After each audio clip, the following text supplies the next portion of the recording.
My son is a kind and quiet person. He is the best. He is the best dad. Please free my son now. America, we just witnessed the most ridiculous immigration enforcement story that I've seen in a long time. A man in Los Angeles attacked ICE agents with a hammer and threw rocks at them like he's some kind of Latino Thor, all while his 1-year-old daughter was sitting in the back seat of his car. But here's what's really insane. The left-wing media and his family are trying to paint this violent criminal as an innocent victim who was just trying to comply with officers. This man turned a routine immigration operation into a dangerous situation that put his own child at risk.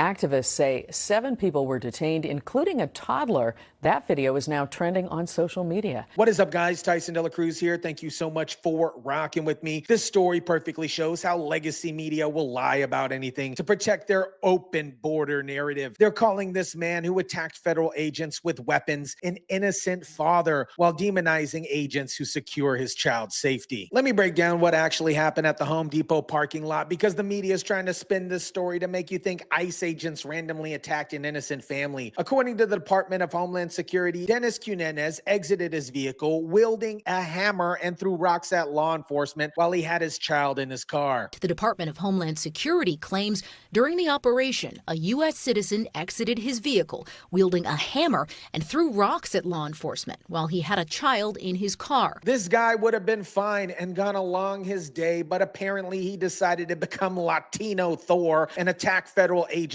with weapons. He also had a stolen pistol from New York in his car and an active warrant for property damage. But his family wants us to believe that he's just an innocent father. We've heard this before. Federal authorities are saying the man tried to intervene during one of their actions at the Cypress Park Home Depot.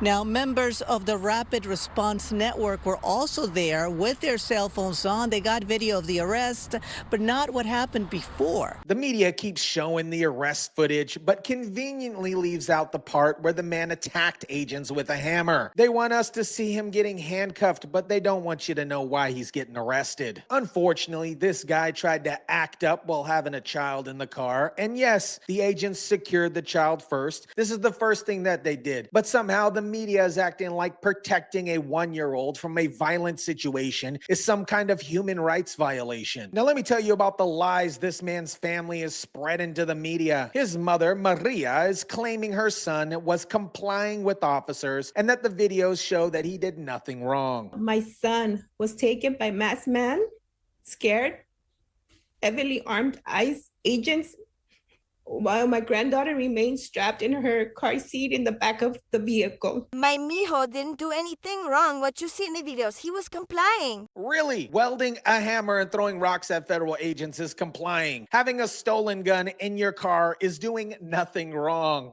I asked the officers, so when can I see my son? They go, oh, you cannot see him because we're pressing charges. So they're pressing charges that he assaulted a federal agent. But in the videos that I've been looking, I don't see no assault. I don't. And it scares me because if they do that to him, he's going to go to jail for a very long time without doing nothing.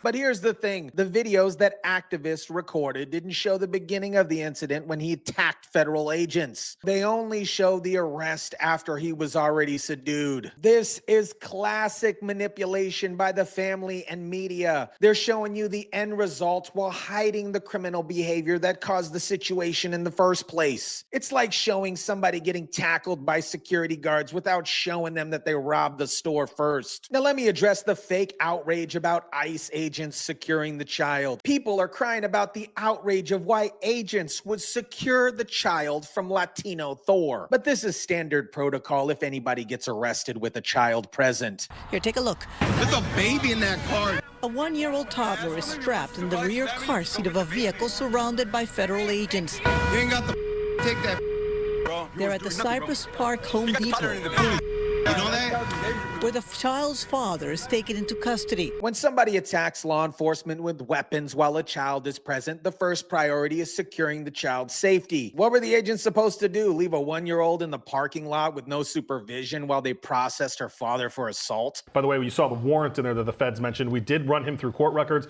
and did find a misdemeanor warrant for vandalism that stems back to 2024, guys. The agents called the grandmother to pick up the child and made sure she got back to the family safely. They followed proper procedure to protect the child, whose father had just committed multiple felonies in front of her. But of course, the media is acting like Child Protective Services taking custody of a child from a violent criminal is somehow controversial. This is what's supposed to happen when parents endanger their kids by attacking law enforcement. Now let me tell you about Dennis's criminal history that his family and the media don't want you to know about. This isn't some innocent father who got caught up in an immigration sweep. Now, she says her son is a U.S. citizen born at White Memorial Hospital here in the Boyle Heights area, and she is confused as to what all is happening and doesn't believe the allegations that he assaulted a federal agent. According to federal prosecutors, Dennis was charged with unlawful possession of a firearm and ammunition by a person previously convicted of domestic violence. Let me say that again. He is a domestic violence offender who was illegally carrying a stolen gun. DHS saying the father has an active warrant for property damage and that they recovered a weapon in the vehicle which is reported stolen, they say, from New York State. He had a stolen pistol from New York with an active warrant for property damage. So we're not talking about some law-abiding citizen who got caught up in immigration enforcement. We're talking about a repeat offender with a history of domestic violence who was carrying an illegal weapon. But the legacy media is trying to paint the picture that this Mexican Avenger is some kind of innocent man. They're completely ignoring his criminal history and focusing only on the fact that he's a father, as if having a child somehow excuses attacking federal agents with weapons. Finally, we're seeing people get arrested for obstructing law enforcement operations. For too long, these liberal activists have been interfering with ICE operations and facing zero consequences.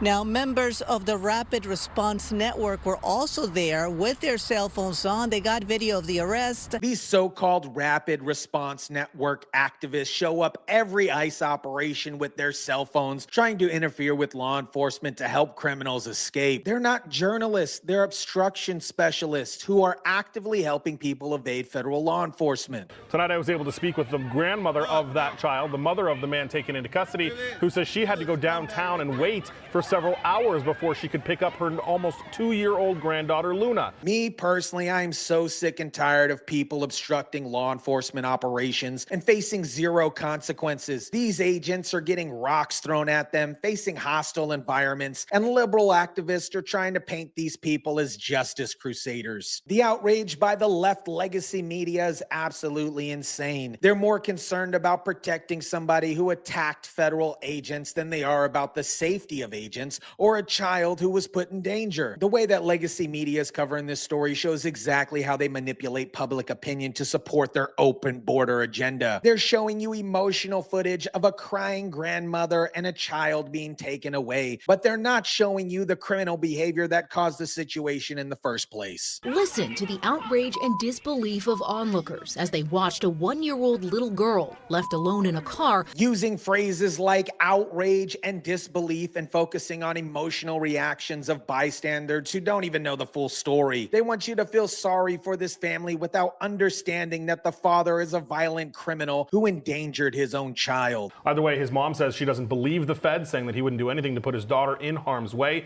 But he literally attacked federal agents with a weapon while she was sitting in the back seat of his car. That is the definition of putting your child in harm's way. The media is trying to treat this like it's some kind of civil rights violation, when it's actually a textbook example of law enforcement doing their job properly in a dangerous situation. Let me tell you who the real victim is in this story. It's not Dennis, who chose to attack federal agents with a weapon. It's not his family who are lying to the media about what happened. The real victims are ICE agents who were just doing their job and got attacked by Latino Thor. These agents are out here every day trying to enforce our immigration laws while facing hostility, violence, and constant media attacks. They're getting rocks thrown at them by criminals and getting demonized by the press for defending themselves. The 1-year-old is also a victim, not of ICE agents, but of her father's criminal behavior. He is the one who put her in danger by attacking law enforcement while she was was in the car. He's the one who chose violence over compliance. But instead of holding this man accountable for his actions, the media and activists are trying to make him into a martyr. They're using his child as a prop to generate sympathy for somebody who committed multiple felonies. America, this story perfectly illustrates everything wrong with how the media covers immigration enforcement. They take a clear-cut case of a violent criminal attacking federal agents and turn it into some sob story about family separation. Dennis had every opportunity to comply with law enforcement. Instead, he chose to become Latino Thor and attack agents with a hammer while his daughter was watching from the back seat. That's not heroic. That's criminal and reckless. ICE agents did exactly what they're supposed to do. They subdued a violent suspect, secured the child's safety, and made sure she got back to family members. That's professional law enforcement, not the human rights violation the media is pretending that it is. I'm glad we're finally seeing consequences for people who obstruct law enforcement operations. For too long, these activists have been interfering with federal agents and facing zero accountability. The legacy media's coverage of this story shows exactly why Americans don't trust them anymore. They'll lie about anything to protect their political narrative, even when it means defending somebody who attacked law enforcement with weapons. Actions have consequences. If you attack federal agents with a hammer, you're going to get arrested. If you carry stolen guns as a domestic violence offender, you're going to face charges. If you endanger your child by committing crimes in front of them, Child Protective Services is going to get involved. That, my friends, is how the law works, regardless of what media wants you to believe. Let me know what you think about this. Drop it down in the comment section down below. Smash the like button if you kindly would. Share, subscribe, and as always, guys, I'll catch you on the next one.